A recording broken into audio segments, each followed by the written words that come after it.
ভক্তি মানে পোহৰ ঠাইলৈ নহালৈকে আপুনি আন্ধাৰতে থাকিব লাগিব এই তথ্য আমাক দিছে গতিকে এতিয়া এটা খো এটা বাওঁ এটা আগম এটা নিগম এটা প্ৰবৃত্তি এটা নিবৃত্তি এটা সকাম এটা নিষ্কাম এটা সগুণ এটা নিৰ্গুণ দুটা পদ দিছে একেবেদে কহন্ত সগুণ নিৰ্গুণ এতিয়া আমাৰ সেই 17খন পুৰাণত যি আগম পদ দেখুৱালে তাৰ প্ৰতি আমাৰ এতিয়া সৰহ সংখ্যক মানুহ আনুগত্য স্বীকাৰ কৰি আছে মনত ৰাখিব কথাটো আমাৰ এতিয়া সংখ্যক পৃথিৱী থকালৈকে জগত থকালৈকে মানে বাওঁফালে যোৱা মানুহৰ সংখ্যা সদায় বেছি থাকিব অৰ্থাৎ আগম পথত যোৱা মানুহ বেছি থাকিব আমি তাৰ কাৰণে সমালোচনা কৰিব নালাগে আলোচনাৰ মাজেদি আপোনাৰ কাষতে বাস কৰা বংশ পৰিয়ালক পাৰিলে আপুনি শুদ্ধ পথলৈ অনাৰ চেষ্টা কৰিব নিন্দা নকৰিব পৰৰ ধৰ্মক নিহিংসিবা কদাচিত শংকৰদেৱে কৈছে পৰৰ ধৰ্মক নিহিংসিবা কদাচিত হয়নে কৰিবা দায়ক সকলো নচিত হৈব শান্ত চিত্ত সৰ্ব ধৰ্মত বৎসলে হি ভাগৱত ধৰ্ম জানা মহামূল আপোনালোকৰ লগত মোৰ তেজৰ সম্বন্ধ নাই বংশৰ সম্বন্ধ নাই আত্মাৰ সম্বন্ধ আছে আপোনালোকে ভুল কৰিলে মই মানে আঙুলিয়াই থৈ যাব লাগিব নিজৰ মতেৰে নহয় কাৰণ মোৰ মতটো আপোনালোকৰ গ্ৰহণযোগ্য নহবও পাৰে আপোনালোকৰ মতটো মোৰ গ্ৰহণযোগ্য নহব পাৰে কিন্তু বেদৰ যিটো মত বেদ মানে কি যাক বেদ কহে সিটো ঈশ্বৰৰ সাক্ষাৎ ঈশ্বৰৰ হুন্তে যিটো হুয়া আছে জাত ভগৱন্তৰ মুখৰ বাণীবিলাকে হৈছে বেদ ভাগৱত বেদ পদ্মকল্পত 4 শ্লোকত নাৰদক কৈছিলে কি কয় ব্ৰহ্মাক কৈছিলে ব্ৰহ্মাই 6 শ্লোকত নাৰদক ক'লে নাৰদে 8 শ্লোকক ব্যাসক ক'লে ব্যাসে 10 শ্লোকক শুকক ক'লে শুকে 12 শ্লোকক পৰীক্ষিতক কোৱা ভাগৱত আমি আজি এই নামঘৰ তলত বহি আছো গুৰুজনে আমাক আহ্বান কৰিছে কৰা পান ফল ইটো যাৰো আছে ভাগ্য যিটো ৰস বিভাৱনত চতুৰ আজি ইয়ালৈ অহা সকল টেঙৰ মানুহ বুলি কৈছে আৰু ভাগ্যৱান বুলি কৈছে সাধুৰ সংগ অনুসৰি কৃষ্ণ কথা কৰ্ণে ভৰি সমস্ত আপদ কৰা দূৰ ভাগৱত শুনাৰ লগে লগে সমস্ত আপদৰ পৰা আমি মুক্ত হৈ যাম মলি কাপোৰত চাবোন চাৰ্ফ দিয়াৰ লগে লগে মলি চফা হৈ যাব এইটো যেনেকৈ বাস্তৱ সত্য মানুহৰ জন্ম পাই ঈশ্বৰৰ কথা শুনাৰ লগে লগে আমাৰ মন পবিত্ৰ হৈ যাব গতিকে এতিয়া ক'লে তোমাৰ এই 17খন পুৰাণত যি ভুল পথে সমাজক পৰিচালিত কৰিছিলা ভাগৱত পুৰাণৰ দ্বাৰা তাক নৎসাত কৰি দিয়া গতিকে লগে লগে তেওঁ বহি ধ্যানত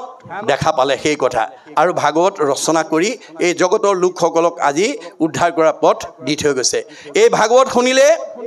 আমি কি হ'ব পাৰিম দীৰ্ঘায়ু হ'ব পাৰিম আমাৰ শৰীৰ সুন্দৰ কৰি ৰাখিব পাৰিব শত্ৰু শূন্যভাৱে আপুনি বৈকুণ্ঠৰ পাৰিষদ হিচাপে থাকিব পাৰিব গতিকে আমাৰ ভাগৱতত 8 প্ৰকাৰ সদাচাৰ কথা উল্লেখ আছে কায়ৰ সদাচাৰ বাক্যৰ সদাচাৰ মনৰ সদাচাৰ গমন সদাচাৰ শৌচ সদাচাৰ অন্ন সদাচাৰ স্নান সদাচাৰ শয়ন সদাচাৰ এই 8 প্ৰকাৰ সদাচাৰ যদি আমি জীৱশ্ৰেষ্ঠ মানুহ হিচাপে আমি যি জাতি জনগোষ্ঠীৰে মানুহ নহওঁ কিংবা যি সমাজৰে মানুহ নহওঁ কিংবা শংকৰদেৱে বিশ্ব মানৱৰ কাৰণে নীতি নিৰ্ধাৰণ কৰি থৈ গৈছে এইটো কোনো এটা সংগঠন দল সংগঠন জাতি জনগোষ্ঠীক উদ্দেশ্যি কৰা নাই গতিকে কায়ৰ সদাচাৰ কেতিয়া ৰক্ষা হ'ব আজিৰ দৰে পবিত্ৰ কামত আপোনালোকে এই শৰীৰটো যদি প্ৰয়োগ কৰিব পাৰে পৰোপকাৰায় ইদম শৰীৰম তেতিয়া শৰীৰটোৰ মানে আপোনাৰ সদাচাৰ ৰক্ষা হ'ব বাক্যৰ সদাচাৰ সত্য প্ৰিয় হিত সঁচা কথা ক'ব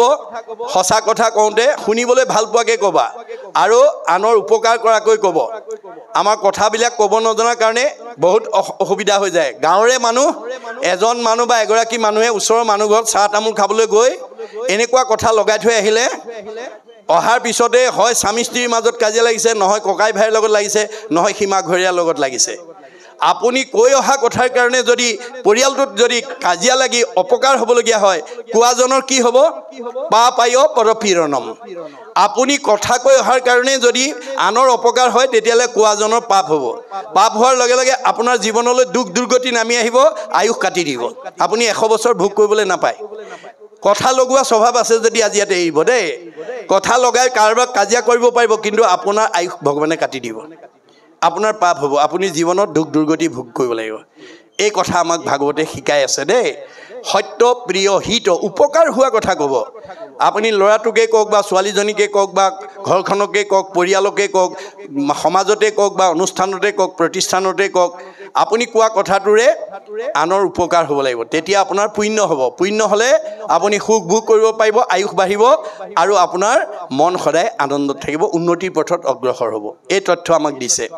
সত্য প্ৰিয় হিত, এইটো হ'ল বাক্যৰ সদাচাৰ। গমন সদাচাৰ, ভৰিকেইটা যাবলৈ দিলে বুলিয়েই অগম্যা গমন নকৰিব দেই, য'ত ত'ত গৈ নোসোমাবগৈ। য'ত ত'ত যদি যায় আপোনাৰ পাপ হ'ব। গতিকে আমাৰ সীমা নিৰ্ধাৰণ কৰি দিছে, সেইমতে আমি সীমাৰ মাজত থাকিলে, চাৰিওফালে যদি বেৰা দি পেলাই শস্য কৰে, গৰু ছাগলীয়ে অনিষ্ট কৰিব নোৱাৰে। আমি চাৰি বেৰ মাৰি মহাপুৰুষে যি আমাক বেৰ বান্ধি দিছে, অন্য দেৱী দেও নকৰিবা সেও, গৃহ নপশিবা তাৰ, মূৰ্তিকো নচাইবা, প্ৰসাদো নখাইবা, ভক্তি হৈব বেভিচাৰ। এই তথ্য আমাক দি থৈ গৈছে। এইটো অকল মানুহ জাতিৰ কাৰণে দিছে, কোনো জাতি জনগোষ্ঠীৰ কাৰণে, সমাজৰ কাৰণে নহয়। গতিকে গমন সদাচাৰ, শৌচ সদাচাৰ। আমাৰ মাটি শৌচ পাচাপ কৰি মাটি পানী লৈ বাহিৰটো শুদ্ধ কৰিব পাৰে, কিন্তু ভিতৰৰ শুদ্ধ কৰিবলৈ হ'লে ৰাগ দেশ নাইকিয়া হ'ব লাগিব। আৰু সকলো পবিত্ৰতাৰ ভিতৰত মনুসংহিতাত কৈছে, সৰ্বেশাম এব শৌচানাম অৰ্থ শৌচম পৰম শ্ৰীমিতম। সকলো পবিত্ৰতাৰ ভিতৰত আটাইতকৈ ডাঙৰ পবিত্ৰতাটোৱে হৈছে ধনৰ পবিত্ৰতা। আজি আপোনালোকে আমাৰ সমাজত বহুত অনুষ্ঠান গঢ়ি উঠে, কিবা অনুষ্ঠান পাতে, ৰাইজে দান বৰঙণি দিয়ে, কিন্তু অনুষ্ঠানটো হৈ যোৱাৰ পিছত সভাপতি সম্পাদকে হিচাপটো নিদিয়ে। বহুত অনুষ্ঠান তাৰ কাৰণে ভাগি গৈছে। সভাপতি সম্পাদকে তাৰ পৰাই কিছু পইচা হয়তো আত্মসাৎ কৰাৰ এটা লালসা কৰে, যিটোৱে আপোনাক মায়াৰ পথলৈ লৈ যাব। ধনে সদায় আমাক বিপথে লৈ যাব, মনত ৰাখিব দেই। গতিকে ধনৰ শুদ্ধতা যাৰ থাকিব, তাতকৈ আৰু পবিত্ৰ দ্বিতীয় ব্যক্তি নাই। তেওঁ চিৰসজীৱ হৈ থাকিব। আপোনালোকে মৰিও অমৰ হৈ থাকিব যদি সৎ আদৰ্শ দেখুৱাই থৈ যাব পাৰে। আমাৰ একাদশ স্কন্ধ ভাগৱতত কৈছে, কৃষ্ণ বৈকুণ্ঠ প্ৰয়াণ হোৱাৰ লগে লগে গোটেই দ্বাৰকা নগৰখন সাগৰত ডুব গ'ল, কিন্তু ৰুক্মিণী মন্দিৰটো আজি কুপতি সাগৰত জিলিকি আছে। আৰু বহু ভকতে গৈ সেই মন্দিৰ চাই অহাও আমি লগ পাইছোঁ। কিন্তু আমাৰ বেদৰ দৰ্শন, ভাগৱতৰ দৰ্শন, গুৰুজনাৰ দৰ্শন হ'ল, এতিয়া আমি সাগৰৰ মাজৰ ৰুক্মিণী মন্দিৰ বিচাৰি ফুৰিলে নহ'ব।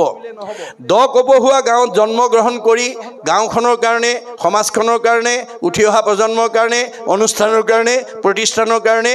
আপুনি কি ভাল আদৰ্শ হৈ থৈ গ'ল, সেই ভাল আদৰ্শই হ'ব ৰুক্মিণী মন্দিৰ। আজি শংকৰ মাধৱ আমাৰ মাজত কায়িকভাৱে নাই, মহাত্মা গান্ধী নাই, মানে সুধাকণ্ঠ ভূপেন হাজৰিকা নাই, ৰাভাদেৱ নাই, জ্যোতিপ্ৰসাদ আগৰৱালা নাই, কিন্তু তেওঁলোকে জগতৰ উপকাৰ কাৰণে, সমাজৰ উপকাৰ কাৰণে যি অৱদান দি থৈ গ'ল, সেই অৱদানে তেওঁলোকক আজি চিৰসজীৱ কৰি ৰাখিছে।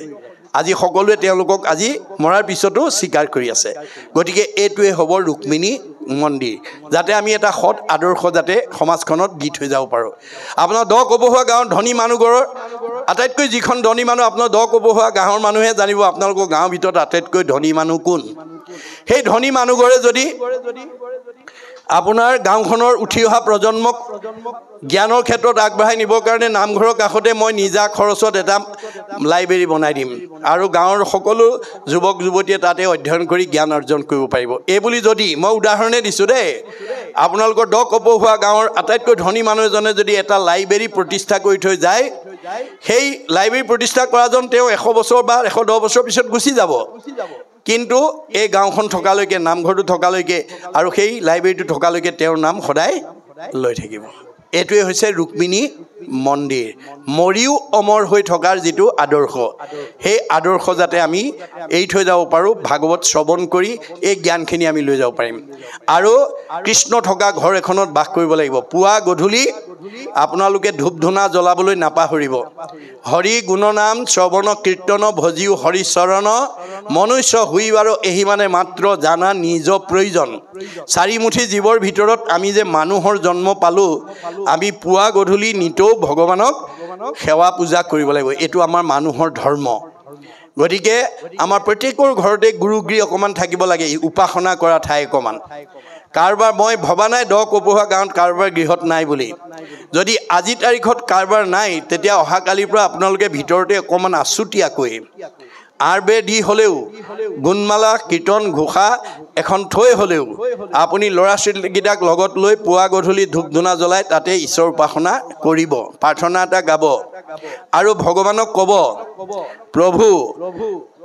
মানে শইকীয়া বাপৰ দৰে হাজৰিকা বাপৰ দৰে কোঁৱৰ বাপৰ দৰে গগৈ বাপৰ দৰে মোৰো এটা ধুনীয়া গুৰুগৃহ নিৰ্মাণ কৰি লোৱা তোমাৰ উপাসনাৰ স্থান অকণ বনোৱাৰ হেঁপাহ আছে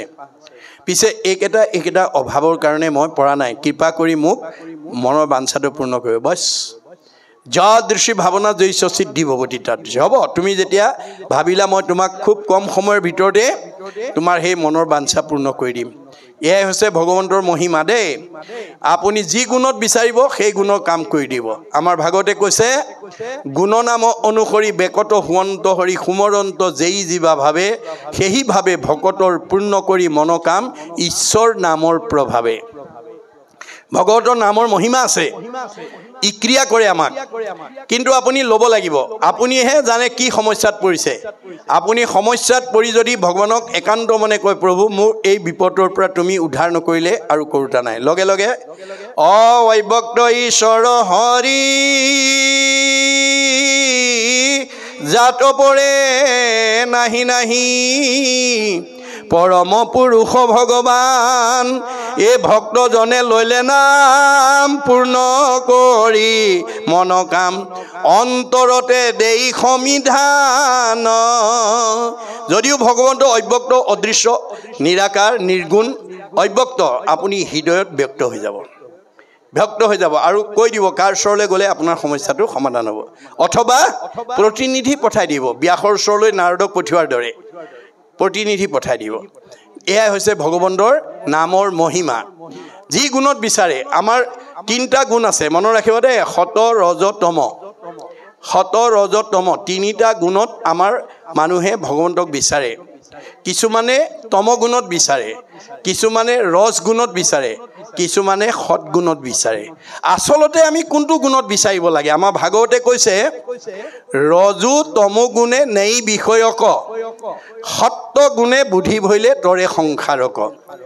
ৰজগুণী মানুহবিলাকে ভগৱন্তক কিয় মাতে জানে ইন্দ্ৰিয় সুখ ভোগৰ কাৰণে ঈশ্বৰে নকৰক আপোনালোকৰ ইয়াত আছে বুলি মই ভবা নাই যদি কাৰোবাৰ গাঁৱত ভঙুৱা মদপী মানুহ থাকে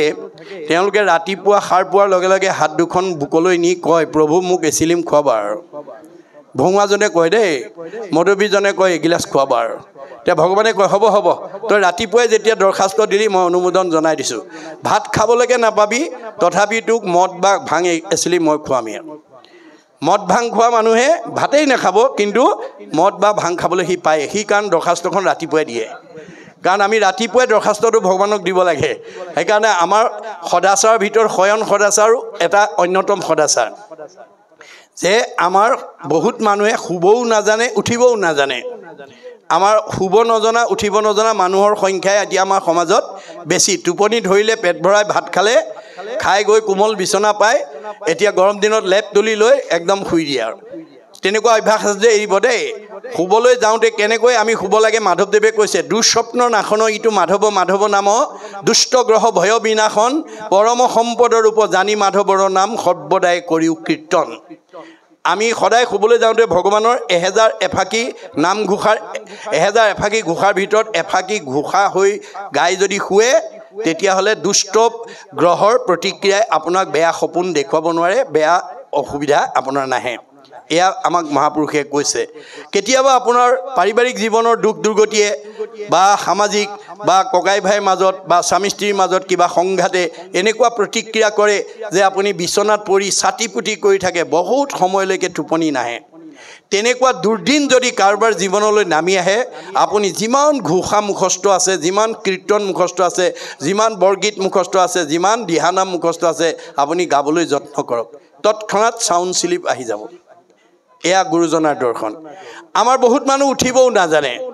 উঠাৰ লগে লগে চকু মোহাৰি কামৰ ধান্দাত জপংকে নামি আহে এনেকুৱা অভ্যাস আছে যদি এৰিব আমি কেনেকৈ উঠিব লাগে সাৰ পোৱাৰ লগে লগে হাত দুখন তেওঁ থকা ঠাইলৈ লৈ যাব লাগে তাৰমানে ভগৱন্তৰ তিনিটা গুণত ব্ৰহ্ম পৰমাত্মা ভগৱন্ত তিনি তত্ত্ব এই তিনিটা তত্ত্বত তিনিটা গুণত আমাৰ দেহত আছে ব্ৰহ্ম পৰমাত্মা ভগৱন্ত একে তত্ত্ব একৰ একে তিনি নাম লক্ষণ ভেদত একেজন ভগৱন্তই তিনিটা গুণনাম লৈ আমাৰ দেহ জগতত অৱস্থান কৰি আছে আপুনি দুৰ্ঘূৰ টোপনি গ'লেও আপুনি জীয়াই থাকে এজন টোপনি যোৱা মানুহে ক'ব পাৰে নেকি মই জীয়াই আছো নে মৰিলো নোৱাৰে ক'ব তথাপিতো আপোনাক জীয়াই ৰাখে কোনে ব্ৰহ্ম শক্তিয়ে সাৰ পোৱাৰ লগে লগে চকুৰে দেখে কাণেৰে শুনে মুখেৰে খায় হাতেৰে কৰে ভৰিৰে যায় ইন্দ্ৰিয়বিলাকক চৈতন্য কৰি ৰাখে কোনে পৰমাত্মাই আৰু ভগৱন্তই যথা কৰ্ম তথা ফল দিবৰ কাৰণে হৃদয়তে নিবাস কৰি আছে গতিকে আপুনি ৰাতিপুৱা সাৰ পোৱাৰ লগে লগে হাত দুখন তেওঁ থকা ঠাইলৈ লৈ আহিব সমস্ত ভূতৰে মই আছো হৃদয়ত প্ৰভু তোমাৰ কৃপাতহে সাৰ পাই উঠিলোঁ তেওঁৰ কৃপা নহ'লে আজি বোলে মানে কপহুৱা গাঁৱৰ আমুকা বিচনাতে গ'ল তামুকি বোলে বিচনাতে গ'ল আপুনি যে সাৰ পালে সাৰ যিজনে আপোনাক সাৰ পুৱাই দিলে সেইজনৰ নামটো আপুনি লওক তেওঁক জনাওক যে তোমাৰ কৃপাতহে সাৰ পাই উঠিলোঁ দিনটোত যাতে তোমাৰ ভক্তৰ সান্নিধ্যত তোমাৰ অমৃতময় কথা শুনি জন্ম জন্মান্তৰ কাৰণে মই যাতে পুণ্য সঞ্চয় কৰিব পাৰোঁ তাৰ কাৰণে তুমি কৃপা দৃষ্টি কৰিবা মাধৱদেৱৰ দৰে ভগতৰ সংগ বিচাৰিব আৰু এইকেইটা কৰ্ম আঁচনি মই আজি লৈছোঁ এইকেইটা সফল ৰূপায়ণ কৰি দিব সমস্ত দায়িত্ব তোমাৰ চৰণত অৰ্পণ কৰি উঠিলোঁ কৃষ্ণ বুলি সোঁ ভৰিখন আগতে নমাই নামি আহক যিটোজনে যাই নাম ওচৰি তাৰো পাছে পাছে ভ্ৰমন্ত হৰি ভগৱন্ত আপোনাৰ পিছত সেই কৰ্ম কৰিবৰ কাৰণে যাবলৈ বাধ্য হ'ব এয়াই হৈছে নামৰ মাহাত্ম্য ভগৱন্তৰ মাহাত্ম্য গতিকে আমাৰ প্ৰত্যেকখন ঘৰতে আমি এই আদৰ্শৰে যাতে জীৱন নিৰ্বাহ কৰিব পাৰোঁ পুৱা গধূলি অন্ততঃ ধূপ ধূনা জ্বলিব লাগিব যিখন ঘৰত ঈশ্বৰৰ নাম পুৱা গধূলি চলিব সেইখন ঘৰত কৃষ্ণ থাকিব আমাৰ ভাগৱতে কৈছে যেই নাম সেই হৰি জানা নিষ্ট কৰি নামৰ সংগ নচাৰন্ত হৰি পুৱা গধূলি যিখন ঘৰত ধূপ ধূনা জ্বলে ঈশ্বৰৰ উপাসনা কৰে সেইখন ঘৰত কৃষ্ণ থাকে আৰু যিখন ঘৰত সেই পৰিৱেশটো নাই সেইখন ঘৰলৈ কোন যাব দ্বাদশ স্কন্ধ ভাগৱতত কৈছে শ্ৰৱণ কীৰ্তন জড়িত কৃষ্ণৰ নকৰে তৈ তেখে ৰাক্ষসীগণে বিঘিনি আচৰে পুৱা গধূলি ধূপ ধূনা নজ্বলোৱা ঘৰখনলৈ অঘাসুৰ বকাসুৰ প্ৰলম্বাসুৰ অৰিষ্টাসুৰ পুতনা ব্যমাসুৰ ধেনুকাসুৰ চব অসুৰবিলাক গৈ সোমাই যায়গৈ কায়িকভাৱে নহয় দেই স্বভাৱগতভাৱে গুণগতভাৱে আমাৰ কিছুমান পৰিয়ালৰ এনেকুৱা মানুহ আছে কথা ক'বই নোৱাৰে টিঙিচকৈ খং উঠেই কথা ক'বই নোৱাৰে লাঠিডাল উলিয়াই আনেই কথা ক'বই নোৱাৰে ঠেহ পেচ লাগি চকু পানী উলিয়াই ৩-৪ দিন মানলৈ ভাত পানী নাখায় এনেকুৱা স্বভাৱ যিবিলাক পৰিয়ালৰ লোকৰ গাত আছে সেইখিনি অসুৰ থকা পৰিয়াল সেই আসুৰিক স্বভাৱবিলাক যেতিয়ালৈকে আপুনি মাৰিব নোৱাৰিব বা সংস্কাৰ কৰিব নোৱাৰিব তেতিয়ালৈকে আপুনি অশান্তিতে জীৱন নিৰ্বাহ কৰিব লাগিব তাৰ পৰা আমি কেনেকৈ উদ্ধাৰ হ'ম নাৰায়ণ ঠাকুৰ এটা ফকৰা কৈছে কুকুৰে কৰিলে বিয়া বাঘৰ জীয়াৰী দেখিয়া ভালুক গ'লে ঘৰ বাৰী এৰি কুকুৰে যদি বাঘৰ জীয়াৰী বিয়া কৰে সেইখন ঘৰত ভালুকৰ পৰিয়াল থাকিব নোৱাৰে এইটো হৈছে তেওঁৰ ফকৰাটোৰ তাৎপৰ্য কুকুৰ মানে জীৱ ডেকা ল'ৰাই হওক গাভৰু ছোৱালীয়ে হওক বোৱাৰীয়ে হওক জীয়াৰীয়ে হওক পিতৃয়ে হওক মাতৃয়ে হওক যিটো জীৱই বাঘৰ জীয়াৰী মানে নাম বিয়া মানে সম্পৰ্ক নামৰ লগত যি সম্পৰ্ক ৰাখিব নাম সোমাই যোৱাৰ লগে লগে দুৰ্বাসনা ওলাই যাবলৈ কৰ্ণপথে ভকতৰ হিয়াত প্ৰৱেশী হৰি দুৰ্বাসনা হৰে সংস্থাই আপুনি ঈশ্বৰৰ নাম লোৱাৰ লগে লগে কাণেদি ঈশ্বৰৰ নাম সোমোৱাৰ লগে লগে বেয়া ভাৱবিলাক ওলাই যাবলৈ বাধ্য হৈ যাব খালী বটলটোত পানী ভৰাই দিয়াৰ লগে লগে তাৰ ভিতৰৰ বায়ু ওলাই যাবলৈ বাধ্য হ'ব এইটো বিজ্ঞানসন্মত সত্য দেখাত যদিও খালী বটল বায়ুপূৰ্ণ হৈ আছে গতিকে সেই বায়ু ভিতৰত বায়ুখিনি উলিয়াবলৈ হ'লে পানী ঢালিব লাগিব গতিকে আমাৰ মনৰ পৰা বেয়া ভাৱবিলাক আঁতৰাবলৈ ভাল ভাৱ কৃষ্ণৰ কথা সোমাব লাগিব আনন্দৰ কথা আমি সোমাব লাগিব এই তথ্য আমাক মহাপুৰুষে দিছে এইখিনি কথা আমি ভাগৱতৰ অধ্যয়নৰ মাজেদি আমি যাতে উঠি অহা প্ৰজন্মক আজিৰ দৰে আপোনালোকে পৰিৱেশ সৃষ্টি কৰি বছৰত এবাৰ দুদিনীয়া তিনিদিনীয়া চাৰিদিনীয়া আপোনালোকৰ সামৰ্থ্য অনুসৰি যদি এই ধৰণৰ আমি আলোচনা কৰোঁ তেতিয়াহ'লে আমাৰ উঠি অহা প্ৰজন্ম সংস্কাৰমুখী হ'ব গতিকে ভগৱন্তৰ কথা বিনে আমাৰ জীৱক সংস্কাৰ কৰা বিকল্প নাই এই ক্ষেত্ৰত আইসকলৰ প্ৰাধান্য আটাইতকৈ বেছি গতিকে আইসকলে আমাৰ এনেকুৱা ধৰণেৰে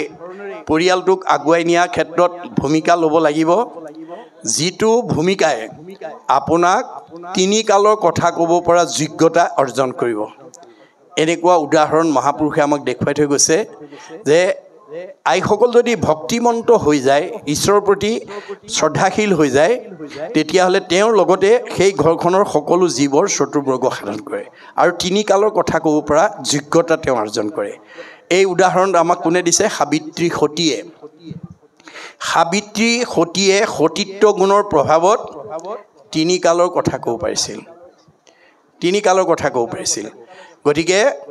এদিন দেৱশৰ্মা নামৰ এজন ব্ৰাহ্মণে তেওঁৰ একমাত্ৰ বৃদ্ধ মাতৃৰ লগত মনোমালিন্য হৈ মাতৃক ঘৰতে এৰি থৈ তেওঁ অৰণ্যত গৈ আশ্ৰম পাতি ভিক্ষা খুজি জীৱন নিৰ্বাহ কৰি আছে। এদিন ভিক্ষা বিচাৰি যাওঁতে নদীতে গা ধুই তিয়নিখন শুকাবৰ কাৰণে পাৰত মেলি থৈছিল। তেনেতে এটা বগলী আৰু কাউৰী আহি তেওঁৰ তিয়নিখনত পৰি মল ত্যাগ কৰিলে। দেৱশৰ্মাই ক্ৰোধাগ্নিৰে চোৱাৰ লগে লগে বগলী আৰু কাউৰীটো ক্ৰোধাগ্নিত পৰি ভস্মীভূত হ'ল। পুনৰ কাপোৰখন ধুই শুকুৱাই লৈ তেওঁ সাবিত্ৰীৰ ঘৰত ভিক্ষা মাগিবৰ কাৰণে গৈছে। ভিক্ষা হেতু পাইলা গয়া সাবিত্ৰীৰ ঘৰ, বহি আছে প্ৰতিব্ৰতা দেখে বিপ্ৰ বৰ।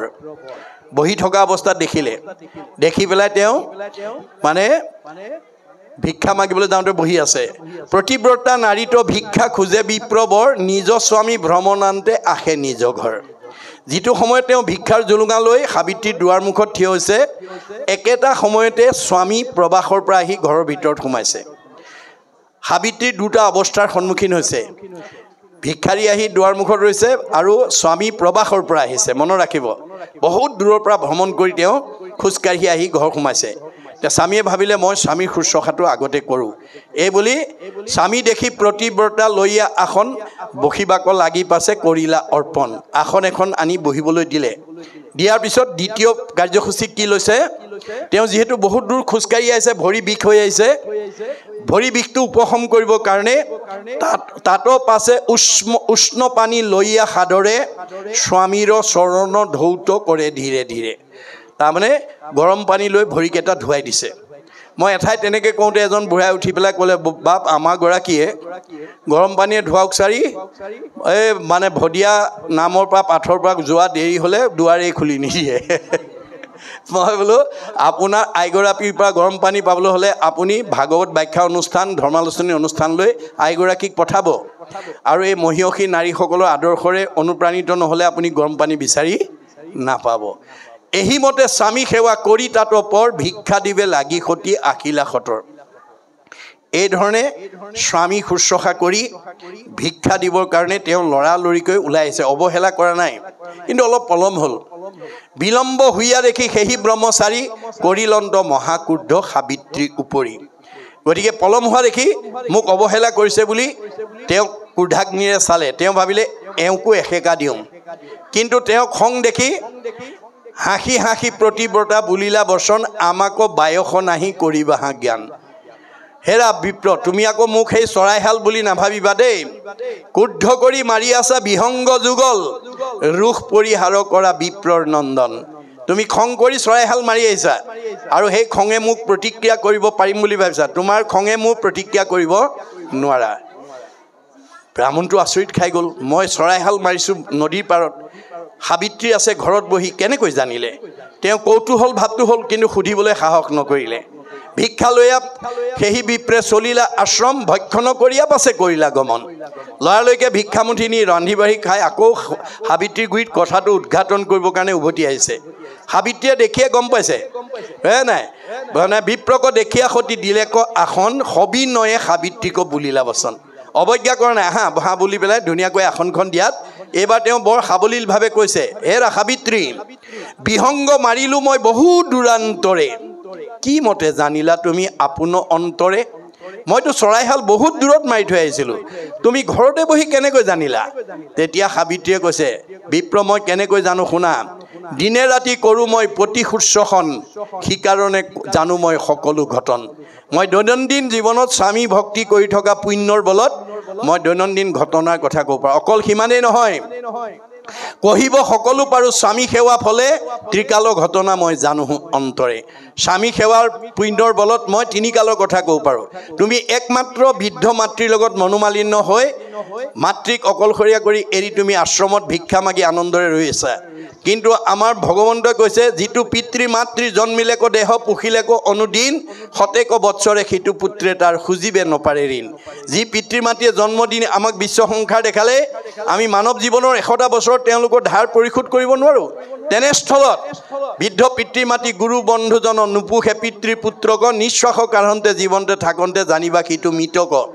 বৃদ্ধ পিতৃ মাতৃক অৱজ্ঞা কৰা সন্তান যদি উশাহ নিশাহ লৈ আছে তেওঁ জীয়াতে মৰা বুজিছে গতিকে তুমি অনতি পলমে সেই বৃদ্ধ মাতৃৰ সেৱা শুশ্ৰূষাত ব্ৰতী হোৱা নহ'লে তোমাৰ জীৱন ধিক সাবিত্ৰীৰ এই অলৌকিক বাণীয়ে মানে দেৱ শৰ্মাৰ মনত পৰিৱৰ্তন আনি দিলে আৰু লগে লগে তেওঁ সেৱা জনাই আশ্ৰম ত্যাগ কৰি বৃদ্ধ মাতৃৰ ওচৰত ক্ষমা ভিক্ষা মাগি মাতৃৰ শুশ্ৰূষাত ব্ৰতী হোৱাৰ পিছতে তেওঁ জীৱনৰ সাৰ্থকতা হৈছে এয়া হৈছে সতী নাৰীসকলৰ অলৌকিক মহিমা এই আদৰ্শৰে আমি যাতে উঠি অহা প্ৰজন্ম আৰু সমাজখনক যাতে আমি আগবঢ়াই নিব পাৰোঁ আমাৰ যাতে স্বভাৱ ব্যাসৰ পূৰ্বৰ স্বভাৱৰ দৰে যাতে হ'ব লগা নহয় অৰ্থাৎ মানে ব্যাসে যি 17খন পুৰাণৰ আদৰ্শৰে প্ৰথমতে সমাজ গঢ়িবলৈ গৈ নিজক যেতিয়া অসন্তুষ্টত ৰাখিলে